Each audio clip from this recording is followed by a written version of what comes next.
Hello, everybody. Welcome to the Third of Song Live Father's Day watch along. Yeah, Father's Day watch along. So we're just waiting on Rabbi, and we'll get going as soon as. Yeah, good episode. Um, One of my favorites. What else can I say? you know. So we'll just wait for Rabbi anyway. We'll see what happens. See, Michael's in the chat. Spitfire, Mark 1A. Colin, Darren is here as well. Renee is here. Welcome, Renee. Charlotte is here as well. Face of Bo Andrew, welcome. Undercover Trooper, whose the messages I've been looking at in the chat. Brilliant. I wish YouTube were actually on my side, to be honest with you, and I wish I could pay them off to get notifications. But there you go. I'm glad some of you are getting the notifications, obviously, to me streams, because I know a lot of people actually haven't been getting those notifications. So nice to see you all. We got Kip Ellis here as well, who's actually joined me Twitter there just a second ago. I've accepted your request. Gary is here as well, Derek McManus, and we've got a Facebook user, but I'm going to go in now on Facebook to have a look and see who it actually is, who's actually commenting on the video, because I want to give you a shout out. And it's Raymond O'Reilly, who's watching on Facebook at the moment in the Tartar Zone official Facebook fan group. Welcome. Nice to have you here. We're just waiting. I better actually text Rabbi just to let him know that I sent him the link. He's probably getting his coffee ready anyway. And I still have to set up my Netflix, so just bear with us anyway. Where's Rabbi? If you go out to the woods today, send you the link. So there we go, link sent. So we just wait on Rabbi. And there he is, on cue. Welcome, my friend. Nice to have you here today. Oh, not too bad, not too bad. Was there an official one today? I don't know if there was. Don't really care, but yeah. What? Watchalong and there wasn't? I don't know. Was there? I don't know. No. The next one is Wednesday. It's all right. No, there's not an official one. Although I got to do the graphics. I was so busy today doing that other video. I want to do like the graphics and do like a poster for two of the Sidemen. A friend did Philip Morris. Maybe get him to promote it as well. We'll do a hashtag. Yeah. We can make it a thing. I think we could really make it a thing. Okay, so I've had a revelation today. When I watched, I try and watch the episode we're going to watch before the live stream. So I have, because if I watch it live, I just get stuck watching the episode. I'm like, because I love Doctor Who. You know, when it's on, I just like want to watch it. If I watch it beforehand, I can like detach from it slightly. But so this is my revelation, because this is of course written by Paul Cornell, which is a bit difficult. This is a bit problematic, as they say it, right now. So you got to remember, Mozart was a dick. If you ever saw what's the movie Amadeus, the play Amadeus. Mozart, who is an absolute genius. If you had to deal with him, was an impossible dick to everybody he could be. So that's just talent goes in strange places sometimes. I was watching this what Father's Day. I was in tears. It is so freaking good. It is like near Doctor Who. No, I get you. I get you. I really do. I get it. But do you know what? And I don't mean to be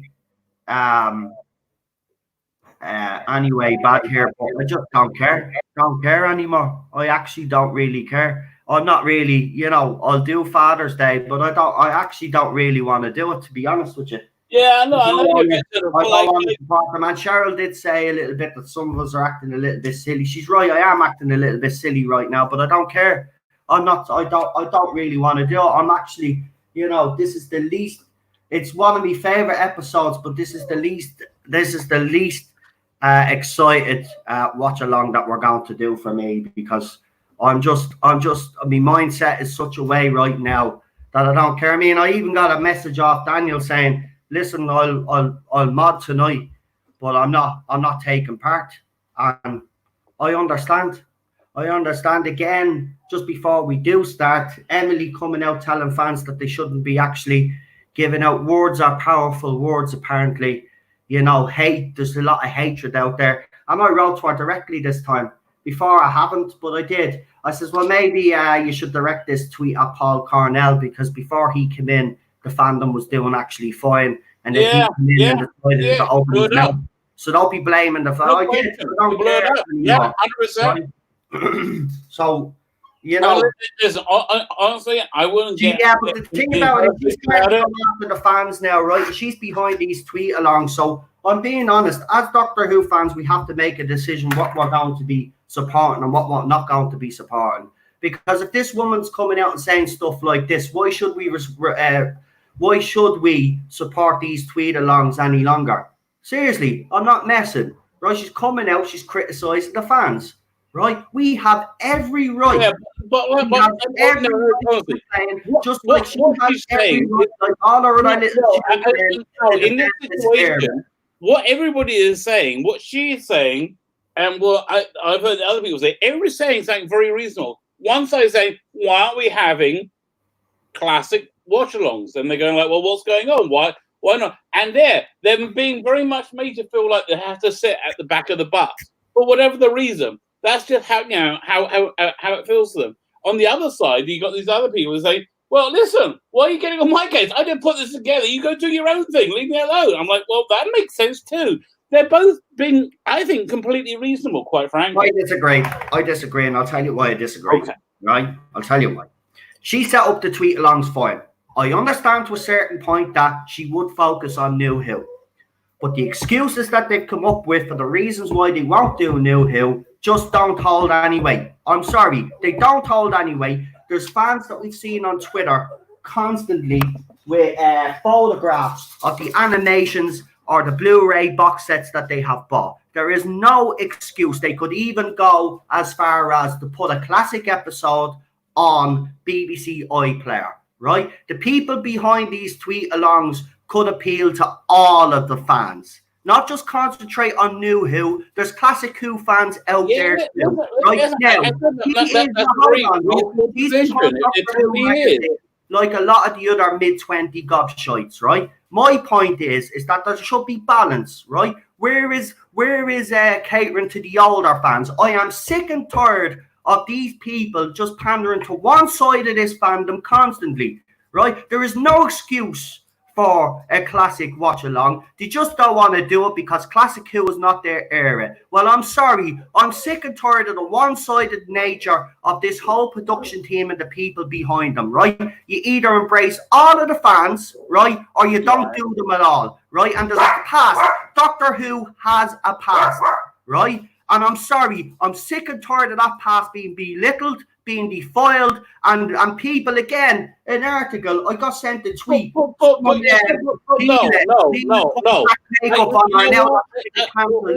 fucking sick of it, right? While I agree with your argument, I don't agree with the ferocity, and here's what I think is happening. No. I think some of the fallout anger, some of the oversport anger from the Timeless Children is landing on Emily Cook here. You know, I think she's just like a girl doing a thing. I think people should just get off her case. I'm sorry, she's putting her foot in it. Disagree with you. She's putting her foot in it with her tweets. She should shut her mouth and just continue to do the tweet alongs. But she's not now. You're right. No, let's be all right. Okay. Control. Manif Gill today as well with a tweet. She deleted it just to let you all know she's making a laugh of anybody that actually cries at TV shows and movies, right? I'm sick of it, right? Put the tweet up, have a look, right? They're belittling this side of the fandom. I'm sick of it, right? Okay, so, okay. I've got, you know what? Let's go. Don't roll through Madam Gilbert. I can defend Emily Cook, okay?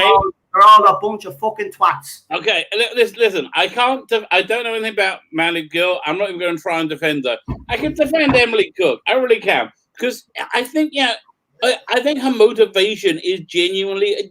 Do you doubt that her motivation is good? And let's say you're right, which I think you probably are. But let's say you're right. She's young. Why not just let it slide? She's a kid. Didn't you screw up when you were a kid? Didn't you do stupid things? 3 years. Let it go. You know, like, I don't see the anger in it. You know, I don't see the need for the anger. I'm saying, like, why don't we just do our own? Just do two assignment on Saturday. I don't think you're getting the whole point, right? Why should we have to do our own? We shouldn't have to do our own. I don't think she did something official. No, you're not listening to me, right? She is doing these watch-alongs, right? She's the one that decided to do this. She should be embracing the whole show. Doctor Who has a classic past, right? I don't care, right? She sometimes calls her up on it, right? And then she shows so she has the classic sets, so she could easily do it. She just doesn't want to do it because she just I agree with you. She could do it. Yeah, I agree with you. She could do it. I just don't think she wants to. Well, she should. She's a Doctor Who fan, apparently. I think honestly, I think she was a private person with mild connections that had a really good idea. And that really good idea went a long way. And she just happened to be in exactly the right time, in exactly the right space, and she made it happen. And I don't think we should be mad at her for it. I agree with you. That's the bottom line. And I still agree with you, but I still don't think we should be mad at her. You know, like we cannot, nobody has to be wrong in this situation. You know, like in a couple of weeks, we're going to say everybody lives, Rose. You know, well, I can have one of those situations. It's like, I don't think she did anything malicious. I don't see the need for the anger. Well, I think she is being malicious. I think you've misconstrued the whole situation. She is now. The last couple of days, she's put out a couple of tweets. It doesn't matter. Some fans asked her to do a classic watch along.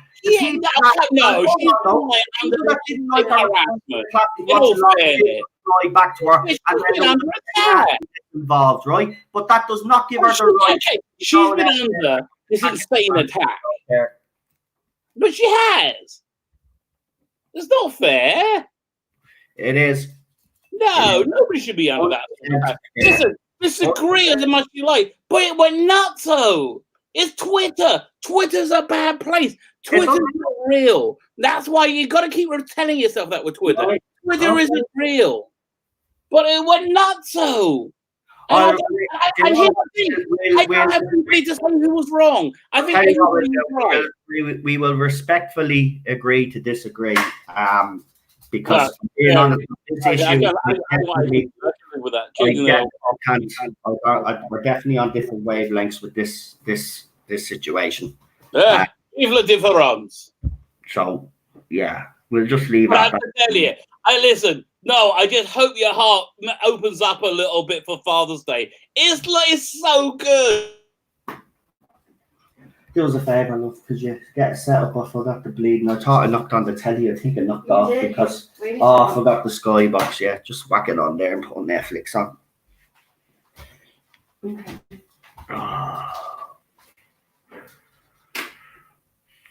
Oh, Rabbi is paused. Rabbi, if I need to get yourself back in, see, this is what happens. I've shattered Rabbi's internet. See that? That's the power. Yeah, it did. But I have to look. We both have different opinions on this, and I do respect Rabbi's opinion on it. I just don't agree with it, to be honest with you. I think, yes, I will agree to a certain extent. There's been a lot of goodwill on Emily's behalf. She didn't have to do this. I will agree with that as well. But once she done them, and then she was actually approached to do classic, I didn't like her responses.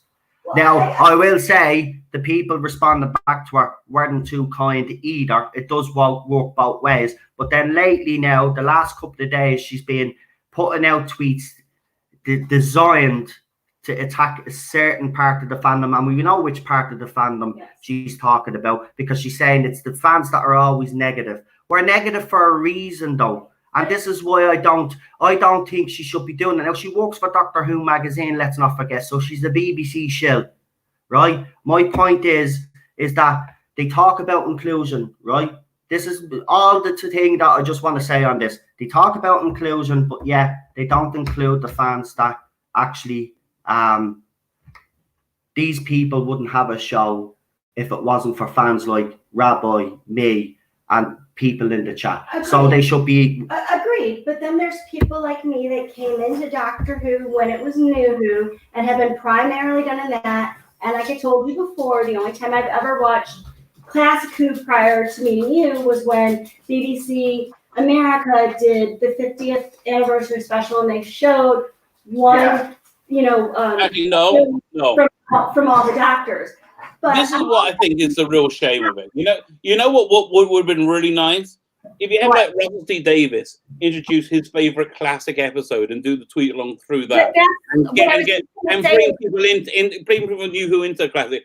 That is like, and I thought that's kind of the direction they were going. But listen, if you want to blame somebody for all this negativity, just blame one person. Right. But what I was thinking is the same thing, is that perhaps, and this is just me being devil's advocate, maybe Emily isn't the right person to introduce a classic watch along, kind of like what you said. And maybe if someone from the classic series could, or something, that might be a good thing. I'm just thinking that, like Fraser Hines and but there's also not the ability to access Classic Who for most of us, like there is to be able to access New Who. I know you do. I know you disagree. You're entitled to disagree. Well, here's the thing, right? Again, I'm done talking, I guess. But again, though, no, you're not. You can get your point, because I'm going in to serve up the dinner before we start this, right? But again, though, I will say this, right? This is what happens, though, when Ben Cook, right? Ben Cook, and actually we have a lot to talk about on Monday about him, but Ben Cook originally put together the new time team. Now, the old time team, as you know yourself, and people behind the Doctor Who magazine, there was a mixed. Unfortunately, now they're all mid-20s people. So this is another reason why these classic watch-alongs don't happen, because when Ben Cook put his team together, he didn't include a couple of older fans to get the balance right. You're right. You're right. Look, I can't argue with you. You're 100% right. Showing any Jodie Whittaker. Yes. Yeah, I know. I get you. I'm just angry. This is happening right now. This is further dividing the kingdom. We have a chance, or the fandom. We have a chance to be able to enjoy New Who that we loved before it was tainted. Yeah, can you imagine if like Capaldi introduced his favorite classic episode? And you heard the commentary through it? Wouldn't you love to hear that? Oh my God, I would love to hear that. Yeah, or David Tennant do it or something like that. But one of the Doctors, I feel like it would be more meaningful and more successful if it went that route, as opposed to someone from Doctor Who magazine, which quite honestly, until Noel started talking about it, I didn't even know it existed, because it's just not. A lot of the people that are doing the watch-alongs and stuff, I think, are people that aren't as It's attracting a more normal audience as well. Exactly. And that's why I think being militant is a bad thing. I think that would just repel people. We want to attract people to Classic Who. That's the thing. We want to. I think being militant is just going to repel people, and for no reason. Listen. You know me. On both sides. I mean, there's raging militantism from people before Jodie, and now there's the super J-bots that are so militant, and just kind of shit show. Like, I want to be able. I've rectified it in my head for me, so that I can continue to enjoy a show I love. I have just moved on with that, because I want to still be able to enjoy the show that I loved so much, and that's how I need to be able to do it. And I do the same thing kind of with this that I do with everything's happening with the world right now with the global pandemic and stuff. Right. When people start on an absolute rant about how everything is supposed to be only this way, then I'm just like, I just hide the post or unfollow. I mean, I just skip by, and I guess I don't understand how so many people across the board, not singling anyone out, across the board, feel the need to just be like, your opinion's different than mine, therefore you're wrong, you're a horrible person. It's, like, it's really a wonderful situation where everybody can be wrong. You know, get everybody to be an idiot on this one. Come on in. Like, for me personally, I think you're doing food wrong if you put ketchup on a hot dog. But I also understand that's my opinion. And I'm not going to, tell somebody, like, throw their hot dog in their face and tell them they've completely ruined hot dogs for me for the rest of my life. It's that kind of thing. But I get it. Like, steak is not ketchup food. Hot dog is ketchup food for me. No, you don't put you don't put ketchup. No, it's mustard. No.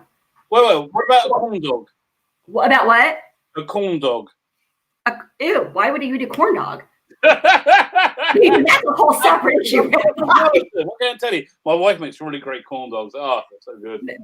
Okay, well, see, and I'm sure she does. And if I were someone who liked corn dogs, maybe I would. But to me, a corn dog is vile. It's like eating beets. No, thank you. I just don't want to be a part of it. I kind of like beets as well, but only in very small quantities. I cannot get behind beets, and I like Brussels sprouts, you name it, veggies. I'm all for it. But the second you put some beets out there, I'm like, this is a hard no. On Passover when I was a kid, they used to serve this like cold beetroot milky soup. Oh my god, it's so vile. Oh, no. Oh, that was really vile. No. Yeah, thank God that recipe has died. I don't think anybody has kept that recipe. It's gone forever. No, you know what? Your wife probably will know too that because it's been like a big thing people have been posting during the pandemic of recipes and stuff that. Holy crap, back in the US in the 60s and 70s, they were all about some Jell-O casserole and putting some weird things in their food. Like hot dogs in lime Jell-O. Why? Yes. That was it. Yeah, that was also. It's ruining also, food. it's like you don't see from the 70s anymore. That white. Yeah, just no thank you. Don't see that anymore, do you? No. No. World. I don't think the world was so bad when we had white dog poo. I don't know why they got rid of it. Oh. I kind of miss it. Really? Yeah, the white dog poo. Yeah, well, didn't offend anyone. Just sat there quietly. Yeah, it did. It did. And as a hot dog is sandwich. Well, that is the debate, isn't it? I personally. Is a hot dog a sandwich? No. No, it's in between a bun. It's a bun. Yeah, you see, a bun isn't a sandwich for me. Yeah, see, it's a bun. Oh, no, you never ever put ketchup and mustard on the hot dog. Oh, my head. Again, I would do that. Sacrilege that you may find it. I would do that. For me, I want a Sabret's hot dog with sauerkraut and mustard. That's a perfect dog. That is good. I would or Nathan's. Okay. But I want a pure beef kosher dog. That's what I want with my sauerkraut and my mustard. Yes, sauerkraut. What, Rabbi? I was just going to say sauerkraut. They tried to rebrand that in the 1930s in America as New York lettuce. Right. Because they didn't want it to be German because of the war. All right. That's interesting. And Frankfurters they rebranded as hot dogs. Oh, I watched the whole, actually talking about history and stuff, about food and drinks. I was watching the history of Coca-Cola. Right. I have to say, if you haven't watched it, it's quite a tragic story. Because the guy that first invented it never got to actually see how popular it was because he died, but he had basically no business sense, so he didn't know how to advertise it. Then the second guy that took over it, then he missed an opportunity or something for it to, I don't know, to make millions anyway. But the whole thing of Coca-Cola, it's a fascinating story. I know, I love all those things. Like, did you see the a McDonald's movie? Yeah, That was great. It's one of my favorite movies. I love that. Cheryl actually hasn't seen the Founder, and she. Oh, great, Cheryl, you'd love it. Oh, maybe she wouldn't. My wife didn't like it. My opinion is just no, seriously. I think our music playlist today indicated that maybe our Kraken is not the same. No, your taste in music is a bit American. Yeah, too American for my tastes. Yeah. See, in Ireland and Europe, like we had a collection of obviously European songs and American songs, but we only got the decent American songs. Like, oh no, there's a wider pool. If you tell me Kung Fu Fighting is not Kung Fu Fighting is one of the great songs of a ridiculous song. It's what's wrong with you, man? No, listen. I'm not saying happiness. No, hang on. I'm not saying it's a bad song. Right? All I'm just saying. Kung Fu Fighting. I prefer Japanese boy. Oh man, that's so cool. What's that? That's pure 1973. So brilliant. Well, let's see if I've poisoned us. Well, okay, so we've got Doctor Who Father's Day queued up on Netflix, and we're at the 3-second mark here. Yeah. Let me get it set up. Hang on 1 second. Yeah. Okay. There's an extra one in there if you want. I'll just put the one in your plate because I didn't. Here we go. I'm all ready to go. We got 2 minutes on my watch. It was on for you, Sharon. I would. Go ahead. Thank you. I watched Satan's Pit today. It was on just regular. I love to see great. Satan's Pit and The Impossible Planet. So yeah. I think it's one of them. What a two. Rabbi, let me know when you're ready. Right, guys, let me know when you're ready in the chat as well. And if anybody new has come into the chat, like lock Mike. And low, baby. Lock and low. Okay, ready? Wait. We'll just give everybody down a bit so we don't get hit us right. Yeah. And not only that, guys, let me know when you're ready. Right, let's see how this. Oh no! Did you see my video? The story thing. I'll talk about that after this, right? Because I did. Oh man, that was so much work. Not bad for a first time though. I'll talk to you about. I'll talk to everybody about that actually afterwards. I watched it too, Rabbi. Because Rabbi, we both watched it. Cheryl obviously watched it on her own because I do be in bed, and then when I got up, then obviously you alerted me to it. So I was I found it very highly entertaining. But I left a message actually, and I said, you know what would have made this creepier? If the girl did it. I'm very lucky to have my neighbor who has such dulcet tones. Yeah. Very good. Fun fact, Noel doesn't know his wife used to do voiceovers. Oh, yeah. There you go. You could have got her. For customer satisfaction surveys and some commercials. Listen, Cheryl, if you were doing something, I would write something for your voice. What, Rabbi? If you're up for doing something, I would write like something for your voice, like we could do like a chapter a week, like a book on tape. Oh yeah. And then at the end of however long we serialize it, and then the end of 6 months. We could do like a Indiegogo to. We make. I wasn't trying to promote myself. That's not at all. No, I'm just saying. I would still write something for your voice, Doctor, and you could write a story about Jodie Whittaker's Doctor. Let Cheryl play the voice of the Doctor, right, and we can regenerate her then right at the end of the episode. I'm pretty sure I can. I'm understandable. Yeah, I don't know. I think her talent ability may be too high. Oh yeah, you're right. We need someone stupid. Okay, let me know in the chat if for some reason you're not able to understand the words I say, but I think we're good. Cheryl, say bank. Bank. Oh Jesus Christ! It's bank. Bank. No, bank. Bank. Bank. Oh, she still can't do it. Do you know what? This is being a run, right? The very first time Cheryl come over, right? You know the way some streets, well, in Dublin, we have streets called, say, Aston Key, right? But Cheryl was going around for weeks. Shut up. Go on, tell them. I asked him what Quay was. She asked me what Quay was because she didn't know that's the way. Because I live in Missouri. What is Quay? Keys. Keys. We spell them differently over there. We spell them K-E-Y unless you're on the East Coast and I'm not really around, the Queen. It was funny. Some of the words as well. What was it? Donegal. You couldn't say that properly. Donegal. Yeah, what were you called? Who say Donegal easily? It was Donegal. She's fun. I love her though. But she just be the same with me, like because I say 13, and she got 13. Yeah, 13. It's not 14. 13. I'm thinking. I'm thinking. Yeah. Okay, so are we ready? Right. I think we're on 5. 5, Down. 4, 3, 2, 1. Play. And we are off. And we are Oh, paused. sorry. I forgot there's no sound. 6 seconds, 7 seconds, 8. We're not. Yeah, I think we're on the same. Right, we're at Pete's face. Yeah. Cheryl, up, will you? For me. Thank you. But they're able to up DA's Jackie pretty well in this one. No, 50. Oh, okay.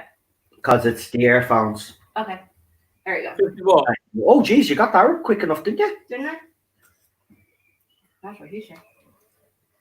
I have to say that chicken. I love Camille Kadori. If she's in something, I will want to see it.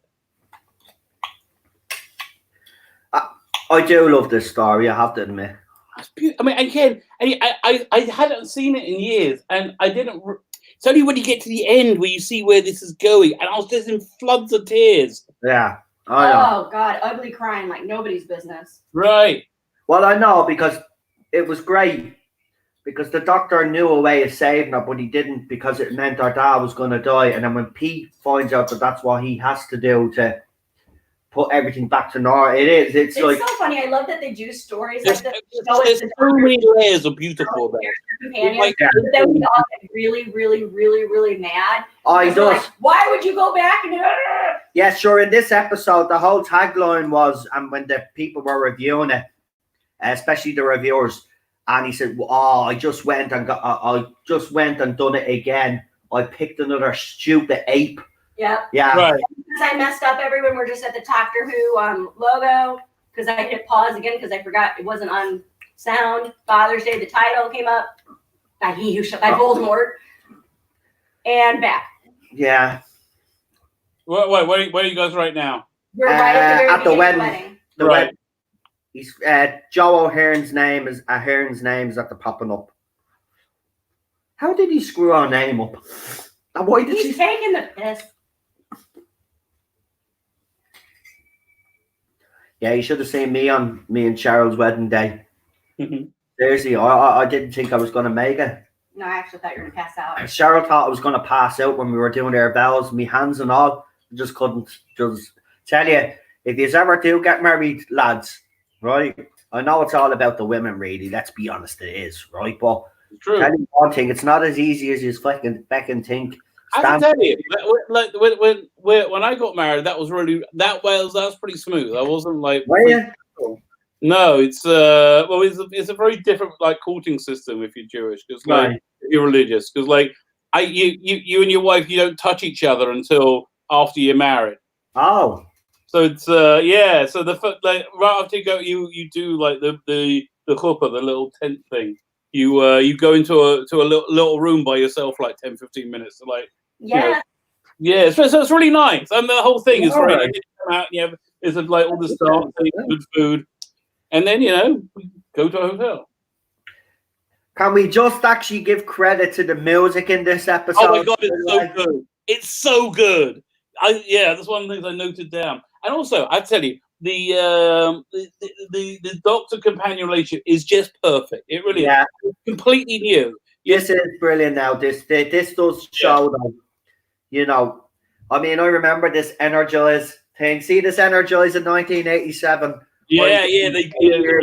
But I was very aware of that because teenagers, in the place where we're living, were all talking about this, and they'd slag the little kids off. Ha ha! You can't go to the rave and all this. But yeah, I remember this. Oh, Billie Pie was fantastic. She's really, she's really so good. I mean, honestly, can you think about it? How could you honestly sit back and watch your parent be killed without? Right, like daddy issues. The Well, that's episode. the thing. That's why this makes the Doctor so. Did you say the Doctor vulnerable? Yes. Because he was he knew this was wrong, but he still did it anyway. And then Right, he goes the second time, even worse. Do you know what I mean? Yep. See, he knows here that he shouldn't do it, but he still does. Yeah, like he's basically at the point in his life now where he's like, well, why not? Just why not? Nothing really matters to him. But not only that as well, you can see that he genuinely loves Rose. This is right. I tell you, this Doctor and this companion combination these two could only go with each other. Yes. Rose would be wrong for any other Doctor. I know. Basically, she's just all for. This is basically shameless Doctor Who, right? Yep. It's the first time we had a really working class Doctor Who. No third term for Thatcher. Yeah, I know. Let's not talk about the woman who shall not be named. I know English people just hate her. British people hate her just as much as we do. But yeah, Margaret Thatcher. Right. Worked out pretty good for me. I think a lot of people celebrated. It's horrible to say. When she died. And this is brilliant too. This is all so Inception. Oh no. Yeah. But you can tell she's ready. I said it. I would do it. Of course you'd do it. Well, I'd do it. Everybody would do what Rose did here. I wouldn't. Come on. Come on. Someone from your past, you had a chance to, and you knew how they died, and you never got to meet, and you had a chance to. I tell you, look, my father passed away a couple of years ago.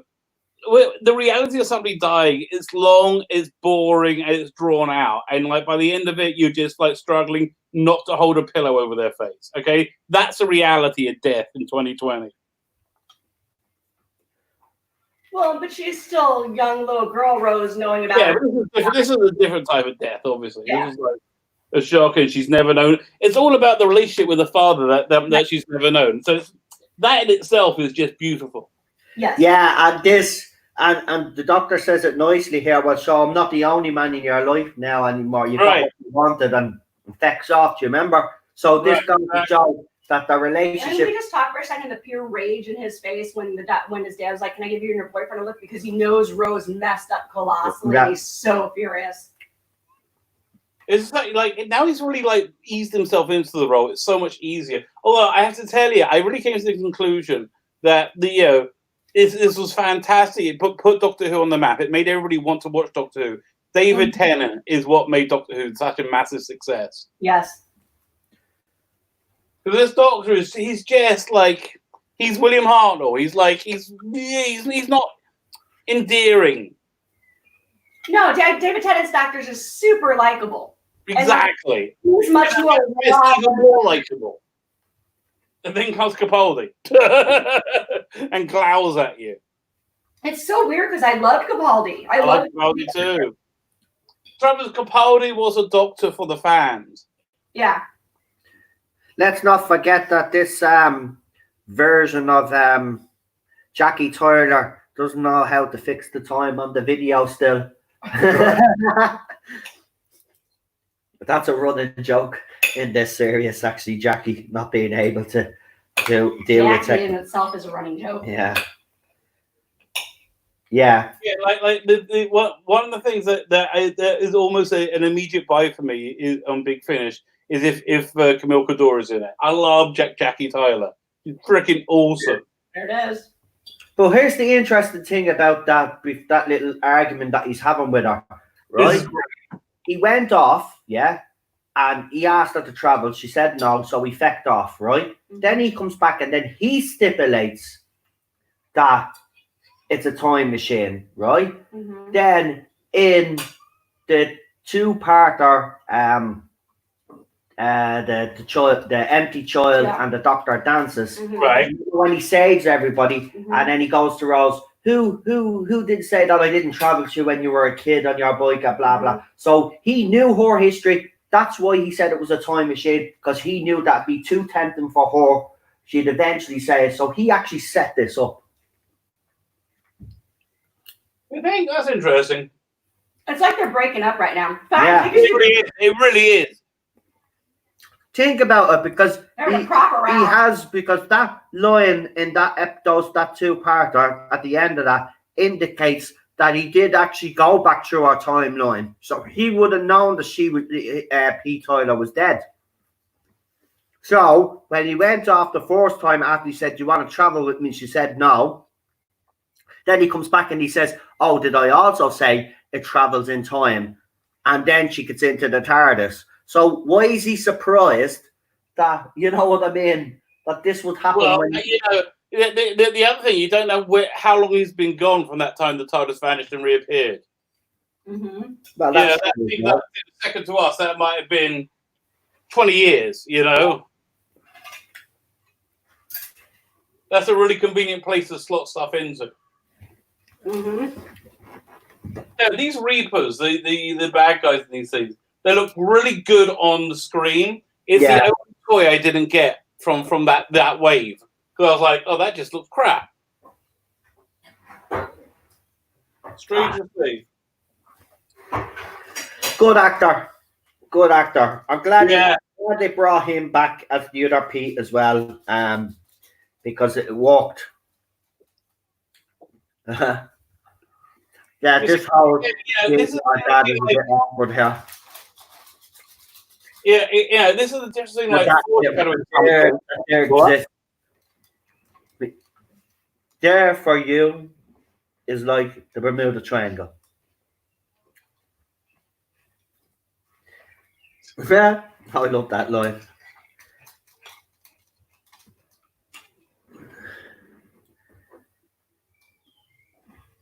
Yeah, you know, it's a Paul Cornell script when there's a church in it, and especially when it's being used as a sanctuary. Mm-hmm. Yeah. Let's not mention his name. Okay, no problem. Sorry. Wow. Yeah, I'd rather watch the episode of bringing that twat up. You're right. How's that? We'll call him Voldemort. I love how they really nailed the Ages on this. A lot of parents were like that back in the day with their kids, though. They'd be like, "Are you sure? Are you sure you're making the right choice now? You know, you can always back out. You know, you don't have to get married nowadays. You know, you can string them along for a few years." Now, this scene here, it does look like to me he is planning on just getting in the TARDIS and going somewhere. He absolutely is. The fact that she was so cheeky and arrogant about, like, I'm going to make you wait for a long time. Yeah. I know. mean, definitely he would have come back and get her, but he would have. Of course he would. He would have come back. Brought her back to her timeline and left her. But look, as soon as he sees this, then who does he think of straight away? Right. Rose. Watch. Well, because he knows this is all about the paradox that she calls, right? Yeah. That she's the center of this. Yeah. We've never seen the TARDIS like that, have we? Yeah, I think that happened before. Yeah. I actually drew a comic strip like that in the 1980s. Turn around. Where what's the name? In the background. The TARDIS turns into a normal police box. Rick Astley is playing in the background for any of you old guys that I mean the soundtrack to this episode is actually brilliant. And good news, Murray Gold soundtrack for Series 10 is finally getting a release date, guys. Well, the BBC have decided they like to sell things that make money. Have you noticed there's a complete lack of current merchandise, right? Yeah. And once again, Rose, be stupid and bring technology right into the time you're not supposed to. Well, it's not going to really make a difference unless she loses it. It doesn't matter. She's still planted a seed. Actually, Rabbi, how would you feel about doing a Misfits watch along? Oh yeah, I love Misfits. Well, then me, you, and Sarah will go. I'm such an easy date. That's just good times right there. Misfits. If anybody hasn't watched Misfits, oh, it's brilliant. You just have to check it out. In this case, Knocker, check out that phone. Do you know what? I'm not blowing my own trumpet there, but that was a lovely dinner. Well, I am blowing my own trumpet. But I can't when you're the chef of the house. Okay, here. Do you want to hear what Russell T Davies' initial outline for the story was? Also, this You wedding look like outfit a cannot be more meringue. 80s. She says a meringue instead of a mirage. Oh no, what was she supposed to say? A meringue. She meant a meringue. Oh, Right. okay. It could be. No. Do you want to hear what Russell T Davies' initial outline was for this episode? Go on, go ahead. That's what you're here for. 1987. Rose sits in a cafe and watches a man across the street. He steps out into the road, laughing with a mate, too distracted to see the car heading towards them, and he dies. Every time, it's always the same. Rose sees her father die over and over and over again. But what if she could change history? A simple FX-less Twilight Zone time tale of Rose facing up to the real challenge of life with the Time Lord. Can she travel back in time and prevent things happening? Should she? The doctor doesn't stop her. He flips between past and present, hearing the full story of Rose's family by talking to Judy in 2005 in glimpses of a younger Judy, that must have been Jackie, 18 years ago, 1987, in what was it? A tiny human story as important as a grand sci-fi plot. The past can be changed. Rose travels on, older and wiser, but not before she's said goodbye to the man across the street. Wow. See, Russell, look, there's no doubt that the man that shall not be named and Russell T created a great story here. I'm surprised how much story is in there from this outline. But if you look at the whole series, about the story, I mean, the whole series, Doctor Who, this primarily season 1, there was a lot of just good stories. How I mean, upsetting this must be for Rose to watch this play out with her parents. I know, because she's always believed that her parents was right. This is exactly the opposite of what she's been told. Yeah, from her mother. But her mother is always going to feel guilt, because that's Jackie's guilt. Oh. Right. Jackie the way she actually really was with Pete. So when she's telling Rose, then she likes to give this picture of. I know. I think say again, Cornell. Sorry, I mentioned his name, but I don't care. Proves that look, Greiger are just a dickhead. That's all I'm going to say.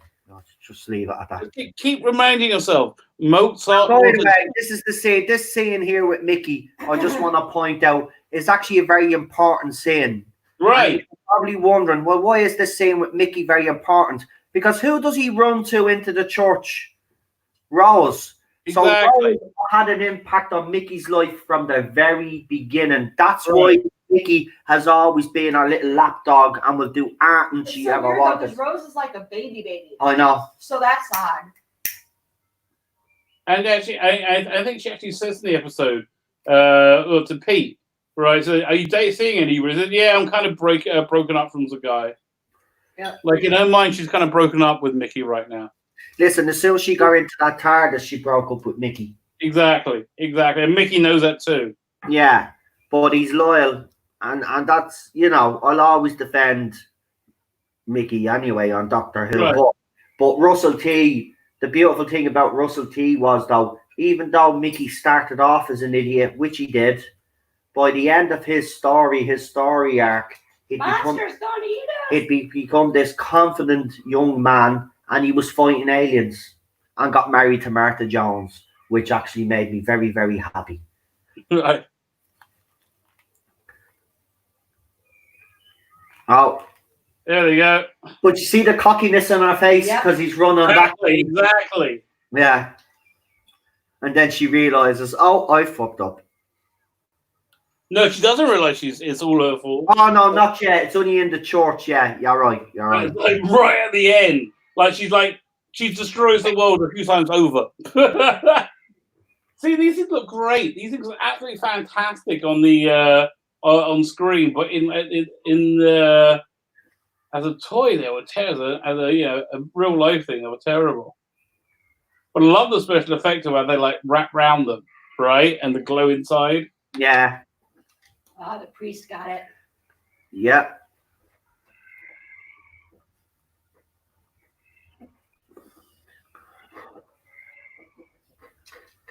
I'm going to figure out a way how we can actually put something on, because other YouTubers are doing them, and I see that they do them. I have to look into it. There has to be a way of being able to do some of these episodes. Yes, we won't be able to show you every single thing. Yeah, that's I last time we tried, it didn't work out so well. Remember? We have to work out I something. thought they showed where they had like a little square in the corner of the big picture. Yeah, but the thing about that is, I was told, and I've looked into it, and it is true. Those certain YouTubers, oh, this thing is good. Shut up. I'm going to shut up for this. I know, it's great. I was like, this is the best scene of it. He's just throwing Jackie off. That is one of the most iconic of Serious One, including the one where he rejects her in the bedroom. Right. And then this interaction that he has with the couple later on about how did you meet, tell me your story. You know, you get every character in this, even if they're a kind of a sub-character. Russell T and Paul Cornell's great thing that they were able to do was side characters like this. He was able to build them up, make us care for them. You know, even Tony's dad, like, you know, he was a bit of everybody's a real person you care about. You know, like, this is what they can do. Yeah, it's your fault, Rose. Yeah, Rose, it's all your fault now. Now look at, he knows now there's something up. But this is what I like. Well, the fact that you called him dad when he almost hit the car. Yeah, but the thing about it is, Pete, this is what I like about Pete. Even though his little schemes are not working, he's still very intelligent. Like, he's figured it out. He figures it out quite quick himself. He's not a dad. Oh, right, he's not stupid. Yeah, he's just ambitious, and he just, you know, this was not his he's parallel. A dreamer. Yeah, like the whole idea that to become the father that she needed him to be, he had to die and be separated from her. This whole idea is just so incredibly good. It's like it's just painfully beautiful. Yes. See, doctors figured it out, but Pete, right away, as well. Pete here as well then figures it out, because obviously the doctor leaves him there. He would have seen that happen, because he says it to Rose, I should be dead. So I love it. I just love it. But you're right. The fact that they use the church in this is, you know, it's quite telling that the writer was Christian, but yeah, he's acting non-Christian. Yeah, you know, it's very sad. It's very, very sad. It's very hypocritical. Again, this scene just utterly beautiful. Billy Piper knocks it out of the park. This scene was brilliant, isn't it, Rabbi? Yeah. This is it. He figured it out. And doesn't she call him? It's funny because, like, she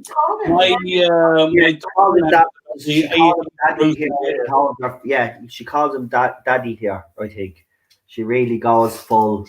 Right. Daddy. Yep. Yeah. But I say that again. My youngest daughter is about the same age as Rosa's here, and like I remember her when she was teeny tiny, and the whole thing. There's still nothing has changed. The whole like daddy thing is really still there. Yeah. I still call my dad daddy.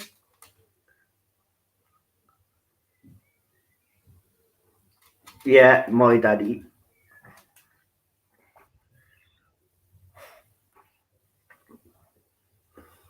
This is it. This is my favorite saying, actually. It is. Because it's so human. That's right. Brings it back down to earth.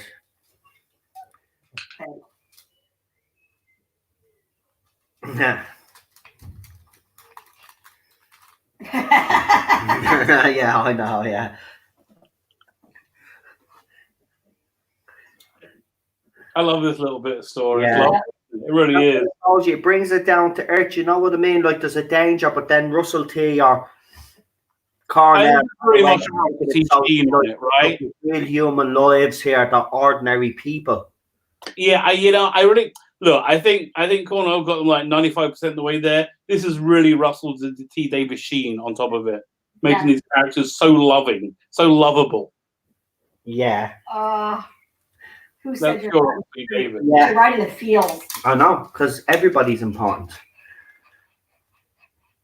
Exactly. It's just so normal, random. And look, and you can see the doctor in his head here. He's resigned to dying. He says, "I don't think I can fix this." But did you notice he'll say? But did you notice he'll say, "I will try and save you"? He didn't come in and say, "I'm going to save you." Yeah, he has no plan. He says, "I don't know." Get the tissues to face of Andrew. I agree with you. This is actually. So, just out of curiosity, so Mandeep Gill thinks we're all saps for crying at the scene when her dad dies. Really? No, Mandeep Gill just thinks that people that cry. She does like the tweet read. Hold on, I'll get the exact tweet because while we're here. We'll do it after. But... No, I can do it here. It'll only take a second. All right, because we're doing this. It's just because I feel like Doctor Who is supposed to kick you in the feels constantly. I mean, previously on Christmas, like the Christmas special, and then when it was over, you were just ugly crying, completely shattered emotionally. Right. This though, my response I think is savage though. So she wrote. Now she deleted this tweet by the way, but clever Doctor Who fans, because they screenshot everything. You know when people cry because of a film or TV show, right? And then she goes, "What?" Explanation, question mark, explanation mark, question mark. That's what it's like when you do your job well. Right. So this is what I wrote, right? In response to that. I said, yeah, it's called emotions, something your character doesn't have on Doctor Who. Maybe you should try it sometime. It's uncannily accurate, isn't it? Yeah. I love her hair in this, by the way. Mickey runs up to Rose, groaning because he just knows. I know. But he hugs her again like that in the very first episode, do you remember? Yeah. It's clever. Well, it's like she said, he clings to the first thing and doesn't let go, and God help his poor Right. I mean, this is just so layered and brilliant. It is, and me and Rabbi will agree. It's definitely Russell T's multi-layered. What? But again, this is just an episode where everything came together in the right time. Like Billy Piper, it was at the perfect moment in a career to do this episode, right?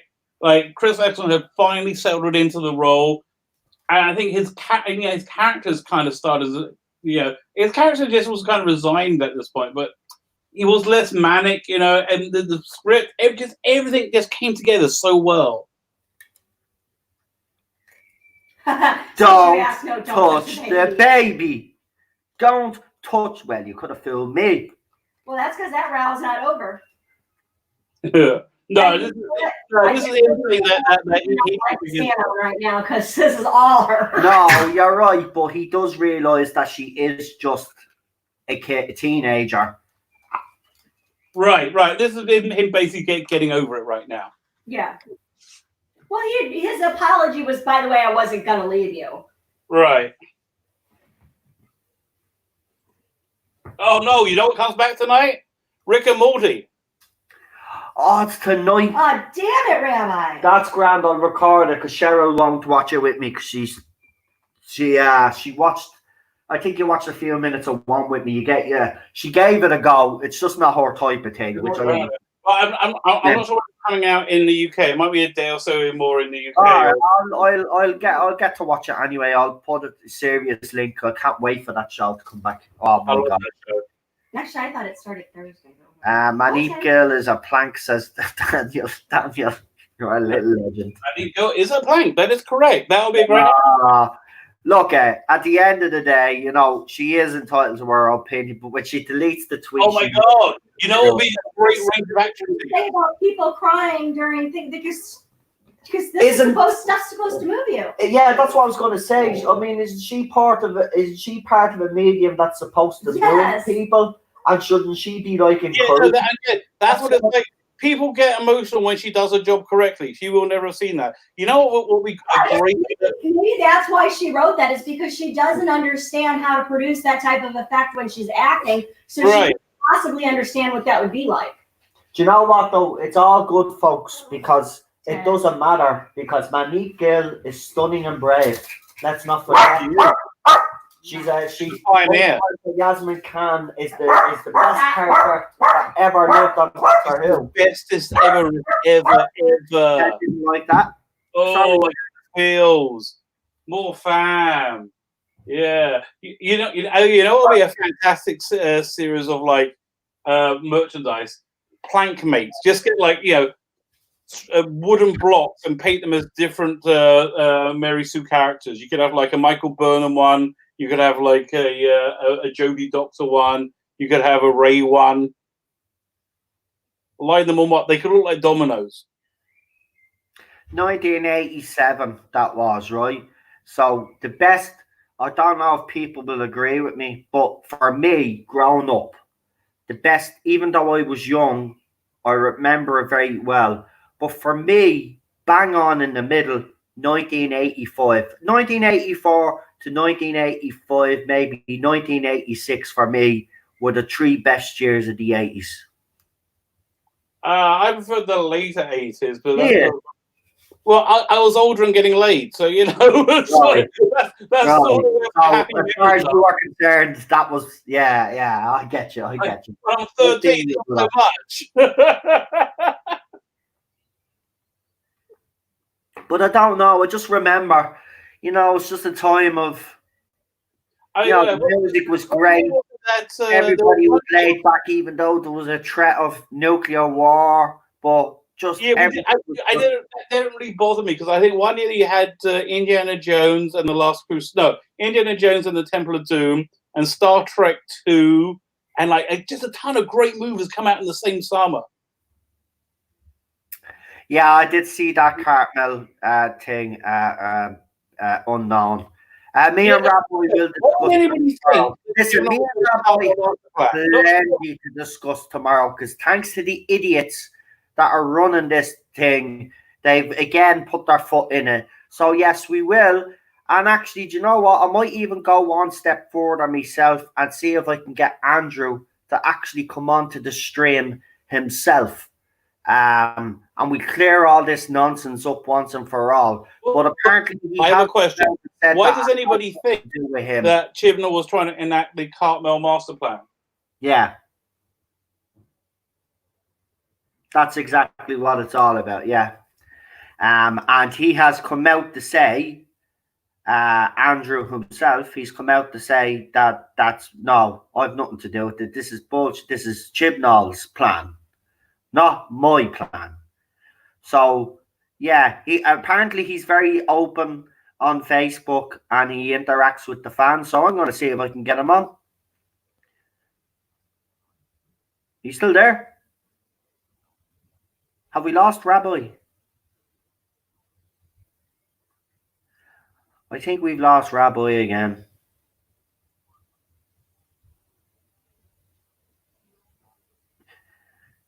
Thank you, Daniel, for putting up the channels there. Really appreciate it, my friend. Thank you. 1984 Temple of Doom, says Spitfire Mark 1A. Her dad, so now Jackie, basically now. Yeah, how old were you? 12.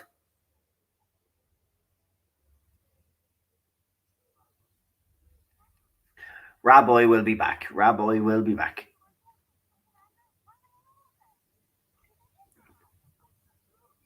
Uh-oh. Paradox.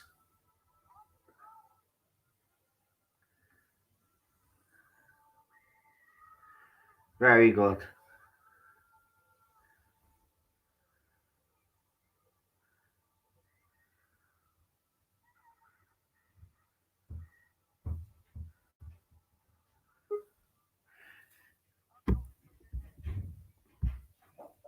So I'm back. I think this is a defining moment for the Doctor when he leaks with everyone, right? Yeah.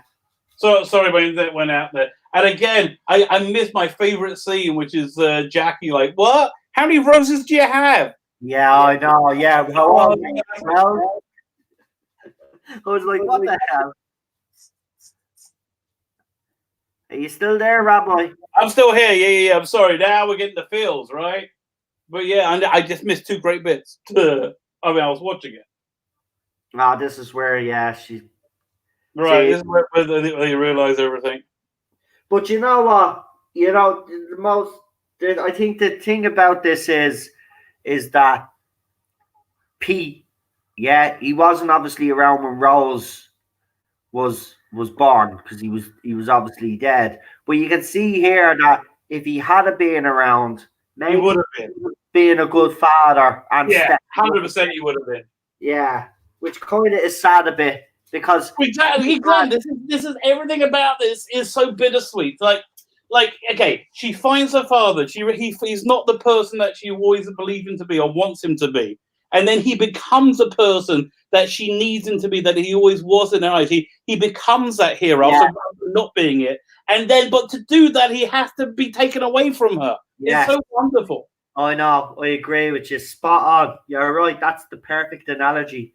That's what I mean. Now he's figured it out now. Look, he's figured it out now. Oh, shit. I know what I have to do now. Yeah, but the next 5 minutes is just goodbyes. And it's like, oh, my God. It's so hard. This is where everybody is going to get you our tissues. I thought I planned this better.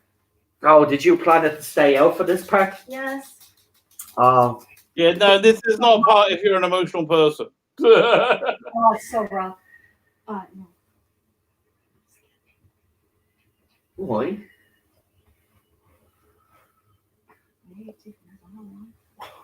Well, I'm fine. No, I think you need. I think we just need to get you back on the vegan diet. Yeah, because I think your body is rejecting stuff now. Told you. Right. Fair enough.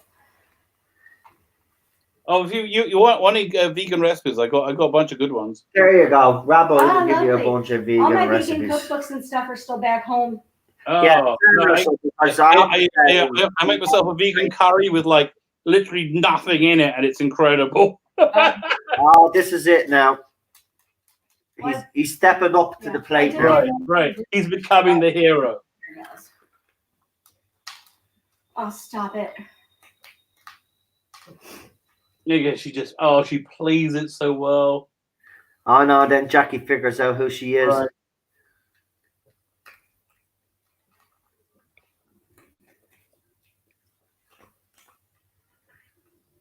Oh man, this is just so hard. I don't know how Jackie didn't freak out though. You know, she just goes, oh God, and hugs her.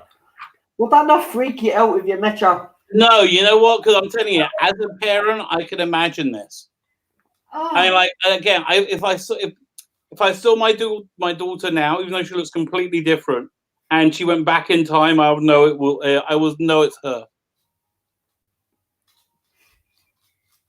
I like the way Jackie did get the parallel P, but I exactly. To get the original P because he stepped up. He finally proved he was the.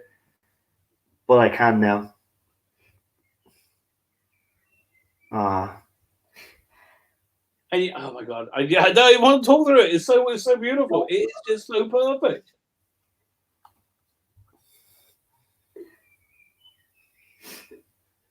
I don't think Doctor Who has ever even gone close to going anywhere near here before. No, I agree. And I don't think there's any other show that could go to this place either. Like, what other show could do this story? This could only be a Doctor Who story.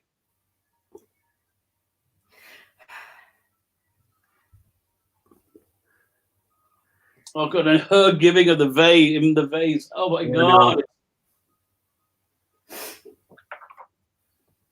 Thanks for saving me. Oh Jesus, please shut up. Because she did. Yeah, exactly.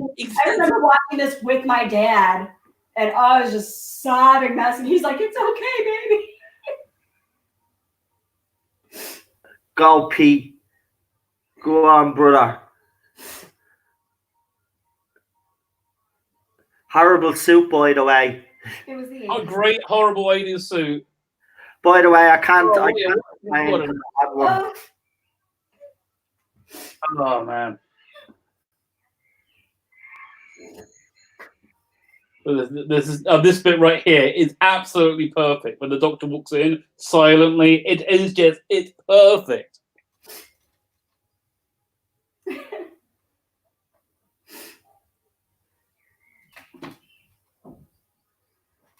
I mean, to this, honestly, to a great extent, I think that's the character finding himself again. Like, in these moments.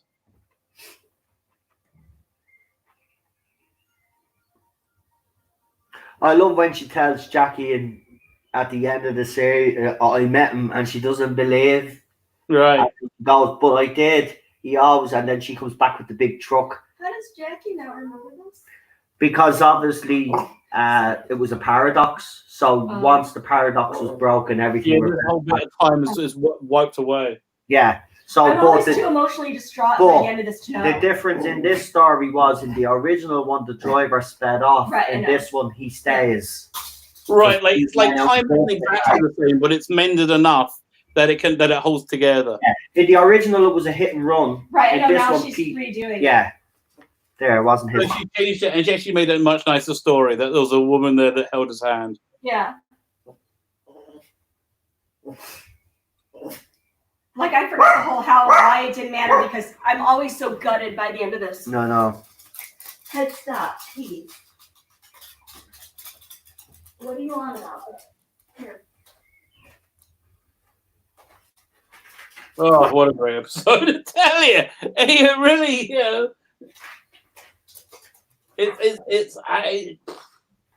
I mean, it's certainly, I think, the best of the season so far, right?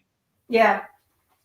Yeah, this even. It's like I can't imagine. I can't remember ever being this emotionally real. This emotional. I love this ending. Oh my god. Ones that happens on Earth that doesn't seem like an effort. It just worked. And he picked the right street location as well, because it does look a bit 80s. Mm-hmm. Right? Yeah. There they got the kebab place. Oh, yeah, we're going to see the trailer for. This is going to be great. Oh. It's mob and dangerous about 30 seconds from the center of London. That's why, bro. You wait until you see John Barrowman, how young he is. Oh, I know. Isn't it crazy? He's going to blow your mind. He's having a second. It's just crazy looking at him now. I know. I love this episode. Torchwood. Yeah, how young he is. He's like 12. Right. It was only 15 years ago. I know. Ted, stop. Oh, I love it. Tell you that they bring up the woo woo at the exact right moment. Yeah. Love it. Yeah, that was. Yeah, the next two. You can't argue with that. It's just great TV. It's like unbelievably good. Yeah, the next two episodes are actually probably. I mean, this is a great run. You got Father's Day and Empty Child, Doctor Dances. Like, whoa, that's a pretty darn good run on 3 episodes. It really is. Just looking at a few of the comments. Miss my childhood, everyone. Are you my mummy? Says unknown. Yes, I know. What a great monster, right? And they thought that would be a cheap monster because they figured they could just get a bunch of gas masks easily. They had to make every one. Oh, yeah. Yeah. What I like I always intend to watch the Confidential before we watch the episode, but never get round to it. I love Well, then when Tennant says it later on, it's brilliant because it just brings you back to like, oh, yes! Are you my mummy? Yeah, love it. Doesn't Matt Smith says it as well, I think, doesn't he? No, I don't think he does. Does Matt Smith No, say not it Matt at some Smith. stage? No. I know Tennant does, but I swore another doctor. Okay, maybe I'm not. Barrowman is a legend. Actually, talking about Barrowman, so Barrowman put up a video, typical Barrowman, of him. Oh, what was building wear high heels and a short, right? And he put it on TikTok Because apparently it violated their guidelines. Now he still has the same video on Instagram, so Instagram don't see anything wrong with it, and it's on Twitter as well. Listen, but his Facebook rant went on about how he's like not really sure how that happened because I see people dancing in swimsuits and a lot less clothes and stuff. So he was making the point that it's basically, hypocrisy. So he's actually deleted his TikTok account. So yeah, I hear that. Why not? So fair play to him. I mean, listen, it's like a flash in the pan. It's gonna be gone by summer. It's gone next summer at the latest. You know, it's like a fidget spinner. It's on its way out already. So, you know, it's bullshit anyway. But let's get back to the story tonight. So, guys, what do you give it out of 10? I got to give this one a 10. I got to give it a 10. Pretty high marks, right? Cheryl, while you are actually watching one, because you are crying there, I might as well ask you for your rating as well. What do you give this episode out of 10? It's definitely a 10. Right, another 10. Yep. So that's 2 10s. What about you guys in the live chat? Let me know. I'm going to give it a 9.5. To be honest with you, it's not getting a 10. But we'll leave it at that. You know, there's a lot of 8 out of 10 by Spitfire Mark, 10 by Unknown 289, 8 by Problem Bing. Kip Ellis is a 10. 10 out of 10 says Undercover Trooper. Really enjoyed that. Tissues and all. Great emotional episode. 11 out of 10. I really missed this era. 8 out of 10. Another 10. Annoying. 9 out of 10. So they're pretty high marks. You know, I think everybody is kind of in universal agreement that this is actually a great episode. Is there anybody that doesn't like it? Oh my God! Really? What's wrong with you? Well, in fairness, there has been Judy Whittaker. So you know, I might as well ask. Is there anybody that didn't like it? Honestly, you won't say anything if you don't like it. Just be honest. If you didn't like the episode, let me know.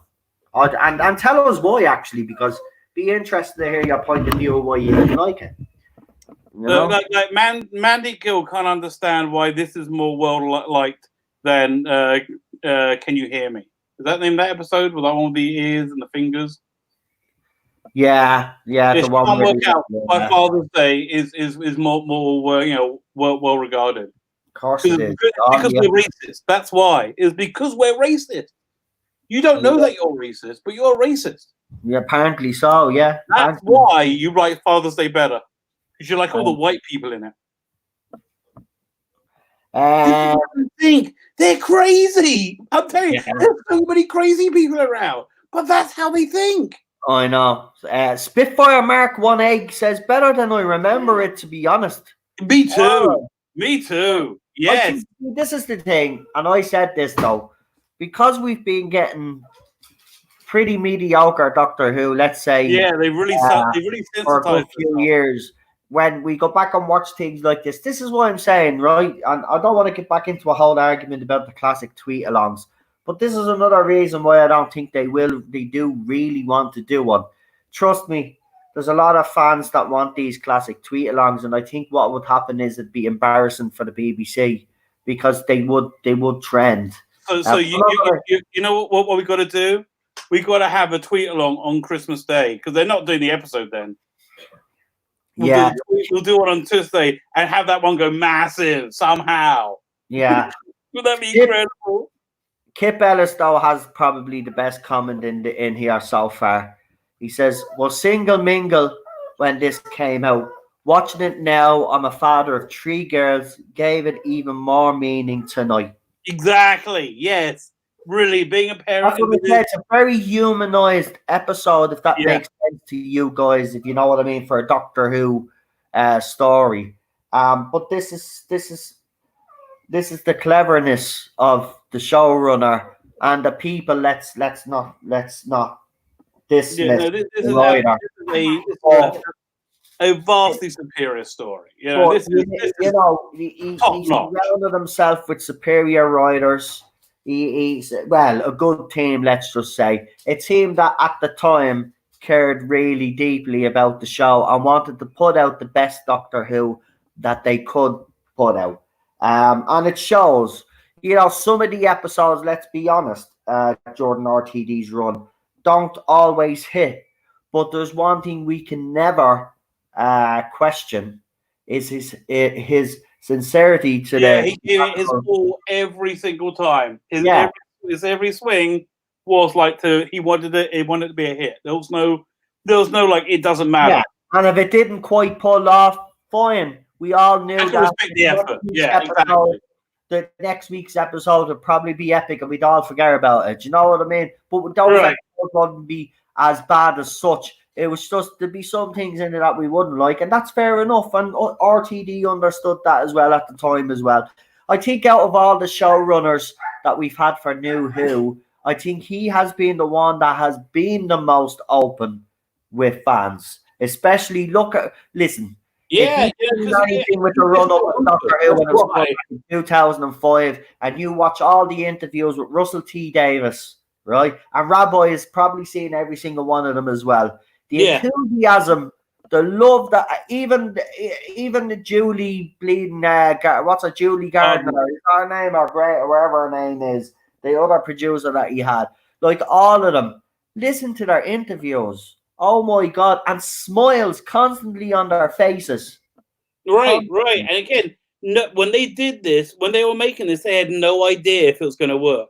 They had no idea it was going to be so big. I know. They even said it themselves then, because when it's only around this episode when it really started to kick into the national consciousness. Like, wait a minute, have you heard about this new Doctor Who? Yeah, it's really quite good. Oh, you should give it a try. It was around about this episode where people really started tuning in, and they liked this episode a lot, and it dragged them into the Empty Child, which like people were like, wow, what entertainment! Nobody's seen entertainment like that on TV. And again, by the time we get to the end of Doctor Dancing with the Everybody Lives speech, then at last I think he's really like eased into the character completely.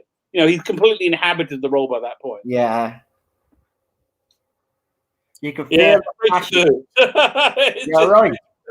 You can feel the passion. Well, what happened to these writers? Where are they now? Well, what happened was that with every new showrunner that comes in, some will maintain the writers, which, in fairness to Moffat, he actually did, and then he brought in some of his own writers as well, which is fine. You expect that. But Chris Chibnall did something completely different. He came in and he got rid of everybody. Everybody, from Murray Gold all the way down. He got rid of everybody and brought in his own team. That's why Series 11 was completely different that we got, because it was a brand new team working on it. There was no people that had worked on Doctor Who before, as far as I'm aware, except for Matt Stevens, I think. Were the only, him and Chibnall, I think, were the only two. So the rest were all replaced.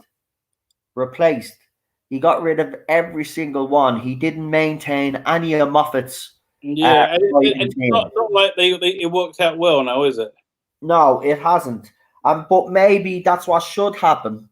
And maybe it's not a bad idea that when a new showrunner does come in, now obviously not with Chris Chibnall, you scrap that idea. But the next showrunner, if he's half decent and he brings in decent writers, well then when the new showrunner takes over from him, well, it should be stipulated that the best writers are that considered of that era that were writing for that writer, then some of them get the opportunity to write for the new series because they've been there. They can help in the transition for the other writers, and then they can eventually then step away, but they can basically help educate these new writers coming in and say, because Doctor Who is not an easy show to write. No, exactly.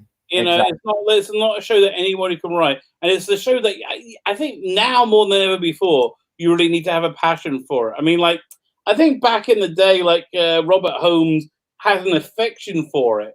And Terrence Dicks had an affection for it. I don't think they had a passion for it.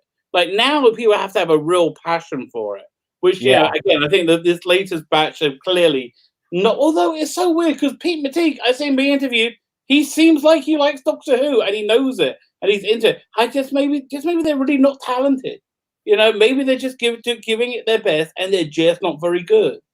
I'm starting to think that I just think that this is the best that this Yeah, can write. And and it's just not very good, and they don't. listen, no offense, that probably work on Coronation Street or in EastEnders or maybe a daytime soap, but this is Doctor Who. This is like a level that these guys have never worked at yet. Right now, people will make the point, and they've got a valid point. Well, these people have to start somewhere, and if you don't give them the hard jobs, they're not going to learn. I agree with you 100%. But you see, the problem is that they've had 2 years now. He's kept Series 1, he brought over his 4 series. He brought over some of those writers into the second series and then added new writers, right? Right. He's doing the same for Series 13. We already know that the guy, Ed Heim, who wrote 2 of the worst episodes of New Who's run, maybe in Doctor Who's history, is coming back to pen another episode. So this Chris Chibnall still hasn't learned from his mistakes. He's still bringing writers over from the last series, right? And now he's going to bring in more writers. So he keeps revolving the writers, which means you're not getting consistency with these writers either. Right. Yeah, exactly. After 2 years, if you've been in charge and the show loses the ratings that it has and it's lost the audience that it has, serious questions have to be asked. But those questions are not being asked. Well, I think they're scared to ask them, don't you? Well, if they ask them, they're going to have to ask them. The answers that we want. You're right. I mean, look, we could see it's a train wreck. They refuse to see it as a train wreck. Well, they know it's a train. I just don't think they understand what's good and what's bad. Yeah, that's really. I just don't think they understand that. Who, the BBC or? Yeah. I just don't think you make this thing called Doctor Who, and I don't understand why people like it. It's about a silly man in a police box going anywhere. It's just a fairy tale. Who cares? It could be anyone. Why don't we make it like a teaching moment instead of like just a silly thing for silly white people? White men. Why don't we do it? And they don't understand why nobody's into it, because they don't understand why anybody would ever be into it.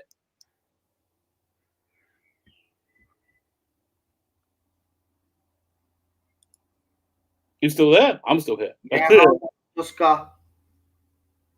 I just got an interesting message off me source.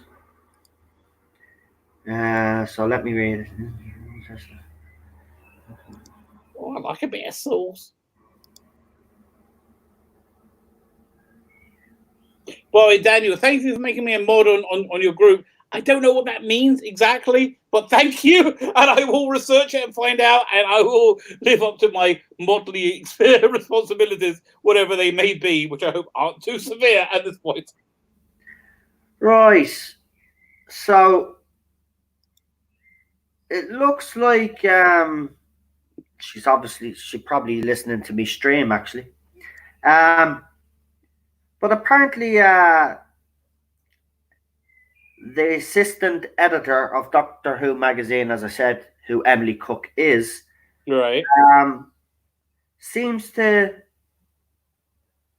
have a problem with people saying that the BBC apparently were behind this, because the tweet that I don't think the BBC were behind it. I really don't. Now listen, listen. I'll read this to you. So I'll just read this from the source. Isn't it interesting that Cornell breaks his neck to give Chibnall credit for the lockdown tweet-alongs when in reality not only are they fuck all to do with him, the assistant editor of Doctor Who magazine calls that out publicly. So Emily has finally had enough of basically people taking credit for something that they've nothing to do with. So she's basically calling out Cornell, if you want to look at it that way, basically asking us to applaud Chris Chibnall. So she writes, and I'm reading it out because, you know what, as I said, I was criticizing earlier, but when I see things like this is what makes me happy. Right? When she does things like this, right? I just wish he'd embrace the classic because I'm telling you, we'd be on something beautiful, Emily. Okay, Even if you gave a couple of weeks' notice, right? People could scramble to get that story. We'd make sure that everybody gets the bloody story. It could be a success. The right. For me, tomorrow. Easily accessible one that you could get. The 5 Doctors, that is the most easily accessible one that people could get. You could do it, but this is why when she does things like this is when Emily comes into our own community. She writes, "Good evening. Apparently there are people who seem to think I have a remit from the BBC for the Doctor Who tweet-alongs I've been organising. To clarify, this is not the case. I'm not acting on behalf of the BBC or Doctor Who magazine. I'm acting on my own accord, just trying to do something nice." Yes, exactly. I'm sure that's what it is. Okay, no. This is what I'm going to do tomorrow. Whatever episode you want to be for the classic tweet along, right? If you want to put it to the Tomb of Sidemen, we'll do Tomb of Sidemen. If you want the 5 Doctors, it'll be the 5. You tell me what you want. I'm going to make up a little poster for it, like they do for the new Who ones. I'm going to make it look nice. I'm going to put a hashtag on it. I'm going to do anything. I'm going to tweet it to her and say, Emily, I'm so sorry you've had so much grief for all the wonderful watch-alongs you've organised. Thank you very much. Would you be able to retweet this? And again, thank you for your effort. Just a nice thing like that. If she does, it'll be very good for us. So hold on for a minute. Problem being said something in the chat. Did you send me a message, mate? Hold on. Did you send me a message? If you did, I haven't seen it. Sorry. Hold on. I'll just go in and have a look now. Go and check your emails. Yeah, that's what you say. No, I didn't. I don't have a message. You said I told Noel about it, but he hasn't replied. Could you just clarify because just in case it is that important, might jump into the stream if you're still. I'll just in time as children. Messenger. Oh yeah, we did. We spoke about. I did. We just spoke about it a few minutes back. No, we spoke about the beginning. It was a while ago. We said about It was like an hour and a half ago. Listen, we're doing a whole stream on that tomorrow. So if you want to be part of it with me and Rabbi, you're more than welcome, right? Okay, I'm gonna actually have a look at the whole thing. I'm gonna get Andrew Cartmell's responses on it as well, and I'm gonna be interested to hear what it is. Okay, as well, but I'm gonna do a separate video on it as well, like Rabbi will probably do as well, and then we'll do a stream then where we'll talk about. Listen, we've got plenty to talk about tomorrow. There's a lot of interesting stuff going on. I'm glad Andrew has actually come out and said something because he doesn't want his name on this. It's quite evident that I don't blame it. It's clever, and it's like keep that stank off me. I'm being honest with you. Listen, be under no illusion, right? This is Chris Chibnall, 100%. This has nothing to do with Andrew. What he has basically done is Chibnall. Is he has decided to make every piece of fanfic, every theory that was out there, anything that any bloody person put together as canon. That's what he has done. That's what he has done. He made how you can always tell it's Chris Chibnall? Because it's awful. It's that simple. Because it doesn't work. Because it's badly done. Because it's awful. That's how we know it's Chris Chibnall. That's his little signature. Is it good? Well, it can't be Chris Chibnall then. Somebody else must have ghostwritten it for him. It was ever any good. But yeah, Andrew Cartmell, he was the one that there's a master plan called the okay. Now, Rabbi is probably listen. I'm going to be honest. I only know the brief details of this, but maybe Rabbi actually knows. Yeah, no, I know. Well, I've read Longbarrow when it came out, which is the one that explains everything. Okay, essentially this. that in the prehistory of Gallifrey, there were three figures. There was Omega, there was Rassilon, and there was the other. The other's called the other because he was erased from history, and he's like the black sheep of the Time Lord, creating family, right? And these are people that created regeneration and time travel and TARDISes. That's who they are. Fine. So at one point, the other is the guy who created the Hand of Omega. It was kind of a pet to him. And in the and also his granddaughter is Susan. In the prehistory of Gallifrey, he throws them. Oh yeah, Gallifreyans reproduce by this thing called a loom. Each of the grand houses of Gallifrey have a loom, and the loom makes, I think, 13 people. That's right. And so there was this thing. So the other throws himself into, kills himself ostensibly by throwing himself into like this source code, this source primal energy that is the regeneration energy. And there's a theory that he will be loomed one day in the future. And that person they think he was loomed as it was a doctor. He was loomed with a belly button, which made him unique. And so they think they intimate very strongly he's a reincarnation of the other. So that's it, Michael. Yeah, it's nothing at all to do with Timeless Children. No, it actually has nothing to do with it, and the fact that Chibnall is trying to make it, and the fact that again, when did we say this? Hang on here a minute. My name is not going on. I've nothing to do with this. This was an idea I had back in the day. It never seen the light of day. I think he's even said himself so much that he's glad it didn't happen in a way, isn't it? Did he? I'm not. That's why I want to get him on. It'd be fascinating to hear what he'd have to say. Now, obviously, we'd have to be very careful because he couldn't really say anything. Come out and basically, say. No, he's good. He both him and Chris Bynamid have been very critical of Russell T Davies scripts before. Yeah. So yeah, they can totally come, but they have been. I think the only time you can't be critical of a script is when it's no good. When it's no good and everybody knows it's no good, you can't say it's no good. When it's very good and you don't like it, you can say it and nobody minds. But when it's no good, you can't say it's no good because it's embarrassing. Yeah. Right, listen, before we do leave though, Rabbi, obviously, if you haven't seen, before I came on, obviously, Rabbi kindly directed me to his channel because he put up an audio. If you haven't checked it out, obviously go and check it out. So let's actually talk a little bit about your audio. Then we'll do the. Do you want to? I'll tell you what we'll do. Do the competition first. Get the competition out of the way. Oh yeah! Wow, totally forgot about that. Let's have a look. Okay, we got the 3 discs. I got a ton of people entered this week. Right, you got loads entering. Fine. So let's start with. God, everyone's here tonight. This is awesome. Fine, Daniel, you can be the first winner. So Daniel, you tell me in the chat which one you want. Alien Heart, Dalek Soul, High Price of Parking, or Vortex Ice, Cortex Fire. Yeah, that's how we're doing it. Whoever he calls. You choose your doctor, Daniel.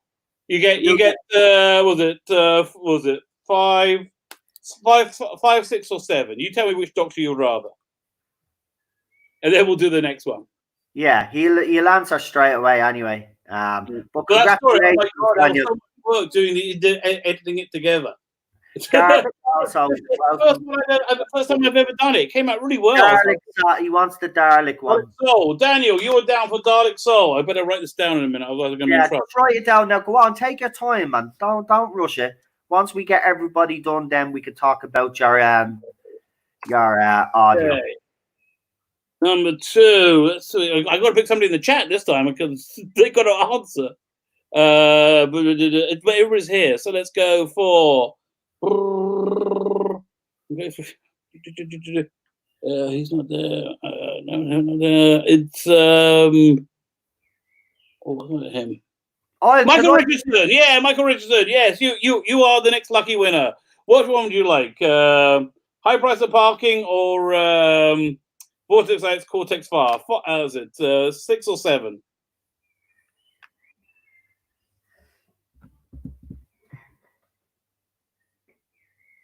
You won. Yeah, you won. You won. Yeah. Michael, you won. So which one do you want? Yeah, really, mate. of course, we're not messing with you. Of course you won. I won. That would be so cruel. No, yeah, but look, listen, I was the same when I won your competition as well. I was like, I won because I never win at them. What do you recommend? I would say, they're both very good. I mean, listen, this is a good. Here, I'll tell you what to do. How many of you got in your hand? How many of them have you got in your hand? How many of them have you got in your hand? 3. Tell you what, pick a number, put them down, right? Put them down, and pick a number from 1 to 3, Michael, and whatever number you pick, that's the one you've won. So he's going to put them down in a line, right? Okay, fine. Pick a number between 1 and 3. Okay, so you put pick 1 of 3, and hopefully it won't be the one that's already gone. If it is, I'll work it out. Well, why don't you take the one that's already won? Pick a number. Fit right in either 1 or 2, and they're both good. 2, congratulations, you get what was it? Vortex Ice, Cortex Fire with that's the Doctor and Flip. Flip's a great companion for that 60. So the third and final winner is I better write down you get Cortex. Alright, so you get that one. Who else is in the chat? I'm spinning. I've got a suggestion for you. I've got a suggestion for you. I've sent you private. Well, what? Oh, private chat. Okay, who's that? Fine. So third winner is who wins the high price of parking is Lee. Who's Lee? So problem being. Oh, problem being. I was just going to say problem being. Lee is problem being. I was just going to say that. Yeah, I think Lee deserves it, to be quite honest. I was just spinning the thing and I saw your name. I'm like, okay, that's it. I was going to say it, and then you came in and said, oh, fine. You confused me. So there you go. You won. Well done. That's a fun one. So what's the one he won again? High price of parking. There you go. That's an interesting combination. It's a Dr. Ace and Mel, but it's Mel after she spent a couple of years with Glitz and ditched him. Now, let's get on to next week's prize, though. Oh, okay. Let me pick something out. What should we do? You're running out. Do you want to leave? Do you want to take a break? I got a massive stack. 1 second. Should we do a movie? Why not? So let's do. Okay. I'm definitely entering this one. Okay, fine. Should we do this? Okay, we'll do True Romance. I got a special edition of True Romance. Quentin Tarantino's first script that he sold to Hollywood. Fantastic. Was it a documentary about it where he talks about how I won't be entering. Cheryl just gave it a thumbs down. Oh, sorry. It's got the alternate ending, which is I'm a Tarantino fan. I have to admit now.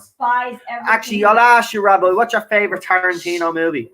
Oh, it's a good question. That is a good because I love most of them. Let me think. Most enjoyable one is still Pulp Fiction. I mean that is still the most enjoyable and groundbreaking one. But all his movies are fantastic. I literally ached to see that Star Trek he wanted to do. I know. Just why Paramount? It's not like you're doing so well for money. Everybody will go and see that movie. Exactly. Oh, just to let you all know who won the competition, just email or text Rabbi your address, obviously, so he can send you the prize. We forgot to mention that as well, because sometimes people will win, and like myself, I forgot for a couple of weeks to actually give them. I'm so late mailing stuff out. I just got a batch out about a week and a half, 2 weeks ago, but I got another batch I'm going to get out hopefully tomorrow. We've got something waiting for us at the post office. So I got to go. They're ready to go out. The world is crazy at the moment, so people understand anyway. Right, let's get on. Before we wrap up, I want to say, if you go and listen to my my little short story, because The guy I was doing it with had a good time doing it, so I might do, like I was suggesting to Cheryl earlier, like a regular, like a serialized story. I got a couple like novellas that I've like in the middle of writing, so I could do like a chapter a month, a chapter a week, which would be like a 10-minute episode a week, and put it out like that. If you guys are into it, I'll totally do it. And then again, at the end of like a few months, we'll have a like a nice I think you can buy the book and the book on tape at the same time. You know, we'll do like an Indiegogo thing. So go listen to it if you like. Let me know. I just really enjoyed writing about Sylvester McCoy saying what an idiot Jodie Whittaker's doctor was. I could just so imagine them all doing that in character. It was brilliant. Yeah, I did like that. Hear him saying that dialogue, even though the guy is reading it changed it a bit because he's American. He couldn't get his lips around some stuff. Yeah, people want you to write more. I agree. I might now. I'm not going to make any promises because I haven't wrote art down on paper in a while, and I have to be in the zone. But I'll see if I can throw together some sort of maybe sequel to a new Who story. Do me own. We do that each week after they come out. Like, yeah, so how a different doctor goes and cleans up the mess that they made. Yeah, yeah. And like, you can see all their different all of them having different attitudes, and like Tom Baker's doctor regards her like a kind of like an idiot child. He's like wiping their chin, Yeah. Oh, listen! Don't forget Tomb of the Cybermen next week because we're making a big deal out of this now. Tomorrow morning, I'm going to send it out. What do you want it to be? The watch along to be Tomb of the Cybermen or 5 Doctors? Right, hold on then. Right, so I'm going to say Tomb of the Cybermen. Yeah, me too. I think that's personally. Yeah. Right, I know Cheryl.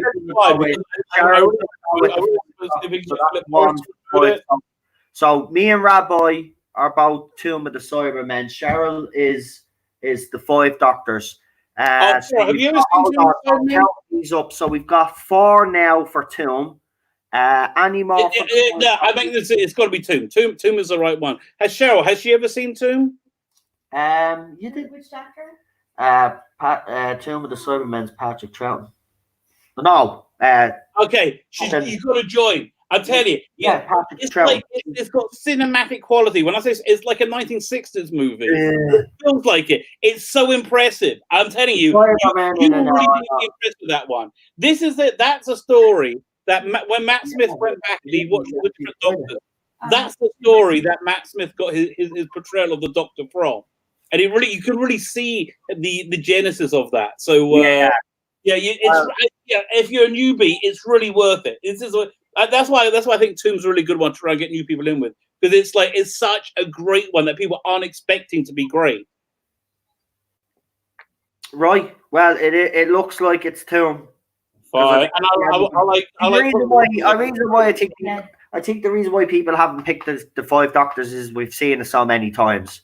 Like Genesis right now. But Tomb of the Cybermen I think is the one. So Rabbi is going to do a special thumbnail. I'm going to see if I could do a little special promo. I'm going to see if I can if there's a way that I can actually get some footage that isn't copyrighted by the BBC and see if I can throw together a little trailer. You know what I'm going to do? I'll make a trailer. I'll do a trailer from. I'll use the one from the DVD. I don't think you're allowed. Really? Yeah, because if that's the case, everybody would download that trailer from the DVD and put it up on YouTube. It's still BBC's property, so they'll copyright strike you for that, and it'll be a proper copyright strike. You'll actually be striked. Just to actually give you an example of how bad they can actually be, Neil from Not My Doctor Who used to put together. Do you remember he used to put together those 5-minute little videos, 12-minute little videos of Doctor Who history? And he used to use some photographs and some clips and his videos were getting taken down. Well, they weren't getting taken down; they were getting copyrighted because he was using stuff that BBC deemed to be their property. It's ridiculous because some YouTubers out there can get away with it, but I think what I've been told is you actually have to get permission, and certain YouTubers do get permission to do this and are allowed to do this, and then there's others that, as Cheryl says, they'll watch the episode, but they edit all the videos, so it's not live. It's never live. So you can't do them ever live. They all have to be pre-recorded ones. So right. But I when you do it, because trailer you're going to be putting up on your channel, then you're going to send it to me because I'm going to put it up on my channel as well. This has to be promoted by whatever channel wants to promote this to try get as many people behind it as possible. So just make sure. What, Sharon? What do you mean? What? Well, what's he doing now? I just told him to stop. Oh, is he still crying? Yes, he's being ridiculous. Ted, come on now. Relax, buddy. Come here to me. Sit beside Daddy. Come here. What's wrong with you? Oh, you're like a little baby, aren't you? There you go, little son. Now. Yeah, we'll do a. Yeah, he's going to do a poster. But he'll do a trailer if he can. But we'll have to be very careful the footage that he actually uses. So yeah, don't worry. I think I can do it to play around with it. Right. Well, if you can, we'll see how it goes. But you're going to put it up on your channel first because if I get another strike, I'm sorry. Yeah, absolutely. Right. Oh, but if you don't get a strike on your channel and it's safe, send it to me. Right. Then I'll use it. Isn't that right, Ted? Isn't it? If you all see it now. Did you see the tweet I sent to Philip Morris with my video, my little story? No. So yeah, it was it was a parody on the infamous Paul Cornell one. Yeah, right. Let me see if I can pull it up. Where is it? It was. Yeah, go on and I'll screenshot it there. Yeah, I'm trying to find it. How do I find my? I go to my profile, right? Yeah. I'm gonna tweet. Open another window and then go to your Twitter account. Okay, and then go tweet some replies.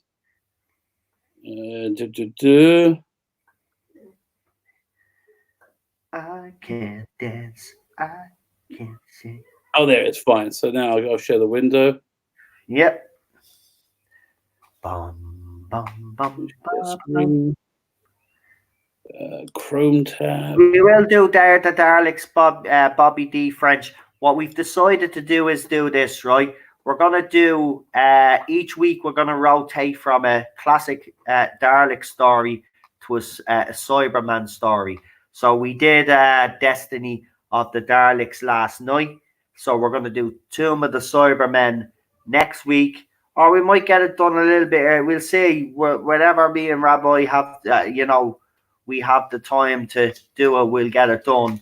And, because we want to do as many as we can. So here's Rabbi's screen share there. So let's read it. Read it there, Rabbi, for us all. I think the idea that Paul Cornell has any relevance was something already lying in bits at the side of the road. But I hope this story will help wash that concept gently into the gutter.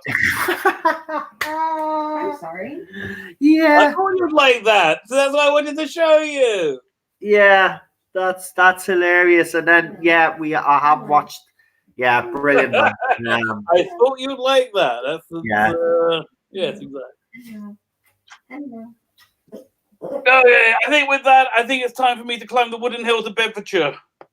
Yes, and I think we'll leave at that as well, folks. Sure, we've gone 2 hours. We normally don't actually go this long when we do the watch-alongs, but it's been, It's a good one. Yeah.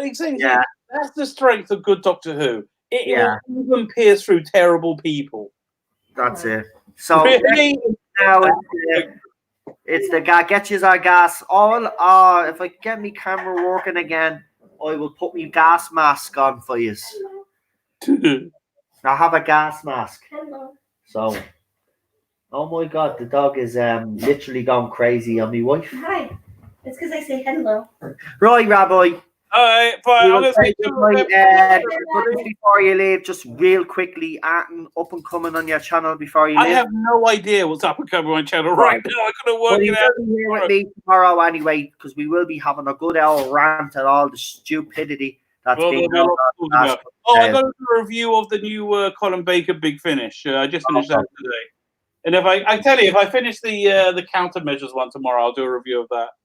Yeah. Oh, you know what? I should really get my daughter, who's like got real daddy issues, to watch Father's Day. Hilarious. Yeah, you should do a reaction video. Right. Yeah. Record yourself, right, with your daughter, right? And then after it's finished, then you're sitting there at your computer watching the reaction of you and your daughter. That'd be priceless. All right, I'll put that into motion for tomorrow. Oh, there you go. Right, Rabbi. Good up here, everybody. Have a good evening. You too, pal. Good night. Right. And that's us as well. I hope you have enjoyed the Father's Day watch along and discussion and some of the other issues that we touched on briefly. We will be back tomorrow, of course, to actually go further into some of those things that that we spoke about. But I will say this, like I said at the start of my stream, I still don't agree with the fact that there is no Classic Who tweet alongs happening. But we will on this channel, along with Rabbi's channel, and we will alert Philip Morris to this as well. We'll tell him that we've planned the Tomb of the Cybermen. We'll get other YouTubers to tweet about it. We are going to get this going because, you know, the people behind the tweet alongs now just don't seem to have the will, and that's fair enough. We can't do anything about that. So if we want it done, you know what they say. If you want to do something, if you want it done right, if you want it done right, do it yourself. So we'll do it ourselves, and we'll see how it goes. Listen, I know fans are crying out for these, right? Because people come here and listen to me, listen to Blue Bonnet when she does her watch-alongs, and every other channel that has been doing classic watch-alongs get the support. So we know there's a will out there for this tweet-along thing to happen. So we'll make it happen ourselves. Right, with that, good night. Look after yourselves. We will be back tomorrow, as I said. Stay safe and, you know, keep your social distancing. And that's it. Good night, folks. And there we go.